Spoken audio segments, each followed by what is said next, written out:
Hey everybody, welcome to Chapter 3, Section 2, Angles and Parallel Lines. This basically feeds directly off of 3.1, where you learned about interior and exterior angles and, corresponding angles, alternate interior, alternate exterior, and consecutive angles. So if it's going to feed off of that. So the first thing to talk about is the corresponding angles postulate. The corresponding angles postulate states that if two parallel lines are cut by a transversal, then each pair of corresponding angles is congruent. So remember, corresponding is one's outside, one's inside, and they're on the same side of the transversal. So 1 and 3 would be congruent.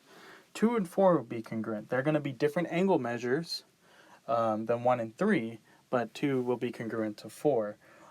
This is only, you only know this for sure if the lines are marked as parallel, and parallel is marked with the little arrows or the little triangles on it. If you look at the other pairs of corresponding angles, 7's corresponding to 5, so it's congruent. 8's corresponding to 6, so it's congruent.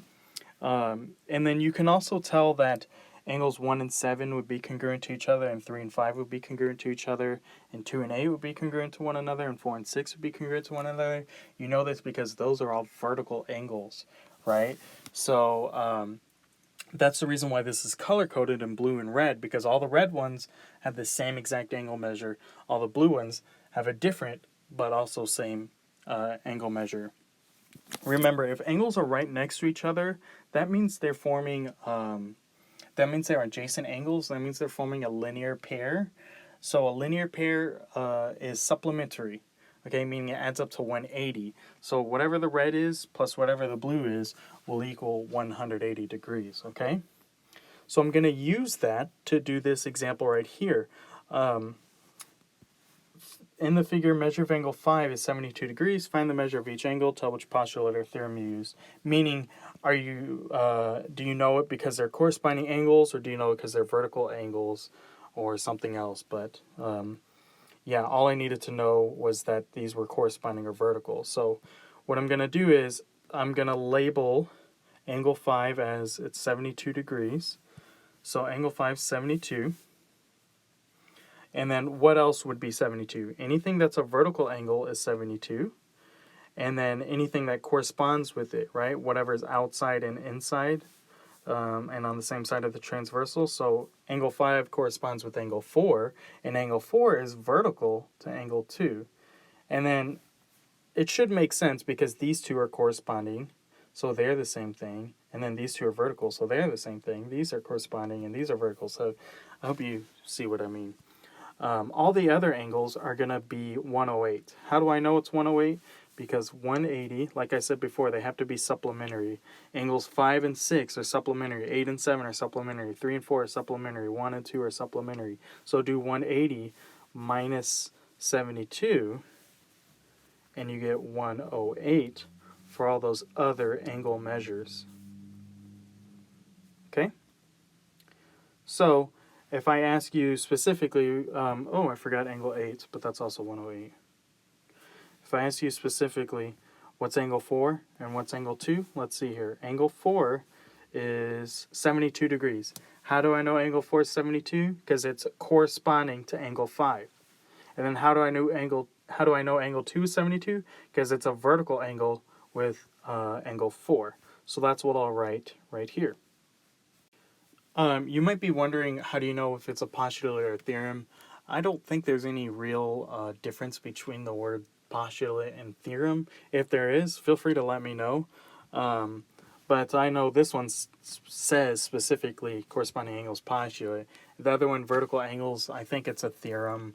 But it really doesn't matter if you call it a postulate instead of a theorem by accident. So, can you conclude that angle 2 is congruent to angle 7 and explain? Well, here's 2. Here's 7. Can we conclude that they're congruent? Yes. I mean, I already labeled it, but how do I know they're congruent? Because these are corresponding angles. So that's what I'll say. Okay, so let's move on to the next example. In the figure to my right, off screen, measure of angle 11 is 51 degrees. Find the measure of each angle. So basically, it looks like I'm going to figure out all the other angles. So I'm going to put a 51 here. Yeah, problems like this, since they're all supplementary, like angle 10 is going to be 180 minus 51. And so that's going to be 129. So all my options are either going to be 51 or 129. So what I like to do is I like to just kind of fill these all out because it doesn't take that long. So angles 11 and 12 are vertical. Angles 11 and 15 are corresponding. Angles 15 and 16 are vertical. Or you could also say 12 and 16 are corresponding. So then 129 goes with angle 13 because angle 10 is congruent to angle 13 because they're vertical angles. Angle 13 is congruent to angle 17 because they're corresponding angles. Angle 17 is congruent to angle 14 because they're vertical angles. Okay, so everything's labeled. I didn't put the degree sign by all of them, but that doesn't really matter that much. But I'll do it anyway. Okay, there. So those are all the answers for example 2. I don't think I really need to write all those down because it's already written down right there. So that's example 2. Let's move on to example 3. Oh, look, forgot 1 degree symbol right there. Okay, now let's move on to example 3. Example 3 kind of relates back to yesterday's notes. We're talking about alternate interior, consecutive interior, and alternate exterior angles. So alternate interior angles are congruent. So 1 and 3 are congruent. 2 and 4 are different measures, but also congruent. So angles 1 and 2, those are going to be supplementary. Those are your consecutive interior angles, So 1 and 2 would be supplementary, 3 and 4 would be supplementary, okay? So that's why this is color-coded again, because 1 and 3 are going to be the same measure, 2 and 4 will be something different, but same measure to one another, all right? Sometimes it helps to remember that consecutive interior angles are congruent because they are same side interior angles. They're on the same side of the transversal, and same side interior angles are supplementary. So you're saying that S sound more often, same side supplementary. So that might help you remember that if they're on the same side of the transversal in between parallel lines, that they're supplementary, meaning they add up to 180 degrees, okay? Remember, complementary adds up to 90 degrees. Supplementary is 180 degrees. Alternate exterior angles are also congruent. So 6 and 8 are congruent. 5 and 7 are different, but they're congruent, okay? So I'm going to use these theorems to do these next examples. Example 3, use the figure of the right to find the indicated variable, explain your reasoning. So I'll explain my reasoning by saying, hey, it's either one of these theorems.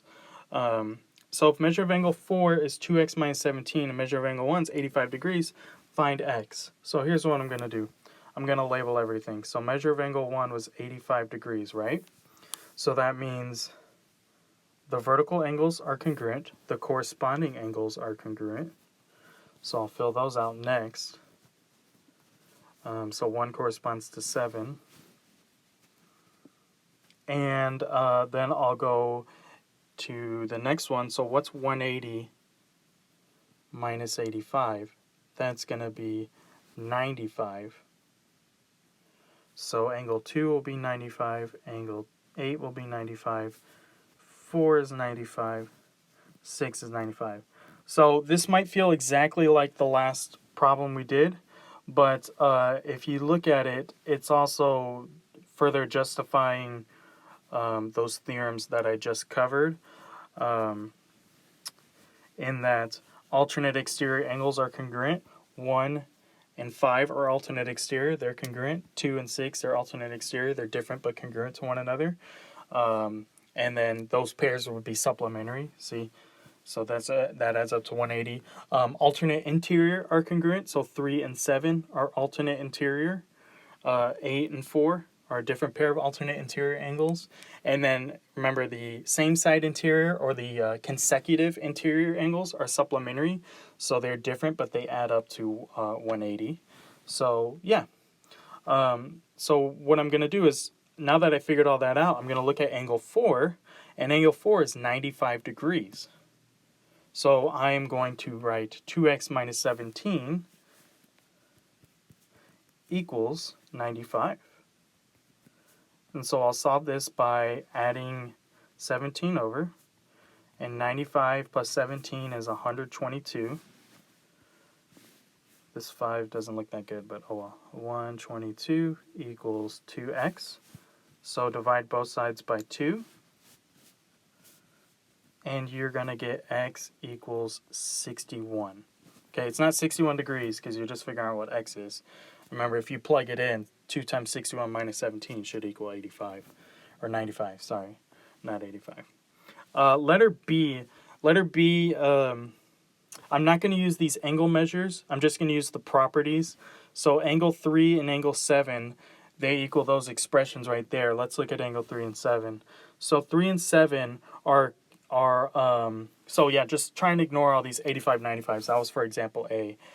Angle 3 and 7, those are alternate interior angles, and alternate interior angles are congruent. So it doesn't matter what the angle measure is, you just know they'll be the same angle measure.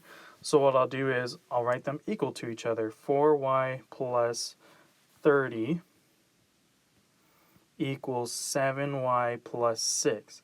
And so this is a two-step problem. I like to solve them on one line, meaning I'll subtract, or I'll add or subtract something from one side. So I'll cancel one thing on the left.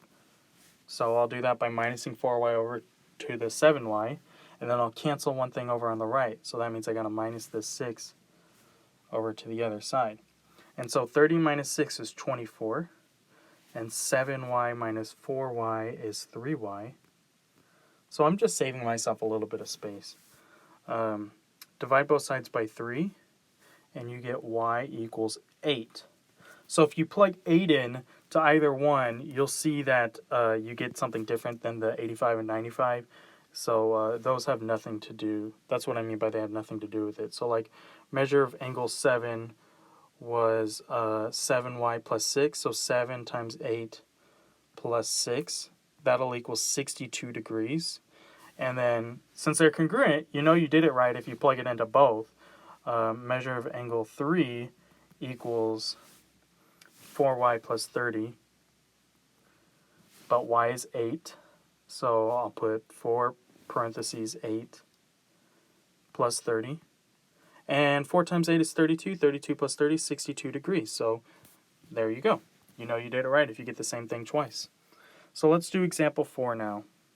So I'm going to find each measure. So what I'm going to do is I'm going to look at the picture, and I'm not given any angle measures. I'm just given expressions. So I'm going to mark each angle with 1 dash. So all the ones with 1 dash are going to be congruent to one another, and all the ones with 2 dashes will be congruent to one another, but it'll be a different angle measure. And I'll even do it in a different color. So let's see here. So we got alternate interior angles are congruent. And so that means these over here are congruent. All right. And then we got corresponding angles are congruent. So angle 6 is corresponding to that red one over there. This is congruent to that. This goes there. And so this is supplementary to angle 5. That makes this one congruent. That makes angle 7, the red one. And so there, everything's kind of labeled. So I think it helps because angle 5 and angle 7, are they congruent to one another? Yes, they are. These are corresponding angles, so they're congruent. So I'm going to set them equal to each other. Okay, I'm going to cancel one thing on each side, so I'll minus x to the left, cancel one thing on the right, and so then I'll cancel something on the left by adding 10 over. And so this just gives me x equals 25. Because 2x minus x is x, and 15 plus 10 is 25. So if I asked you a follow-up question, what does angle 5 or angle 7 equal? Just plug it in. So plugging in 25, this makes 50 minus 10, that's 40. This makes 25 plus 15, that also makes 40. So you see what I mean? They're congruent. So find y if measure of angle 6 is that, and measure of angle is that. So let's look at 6 and 8. 6 is different than 8, so that means they're going to be supplementary. So I'm going to add them together and equal it to 180.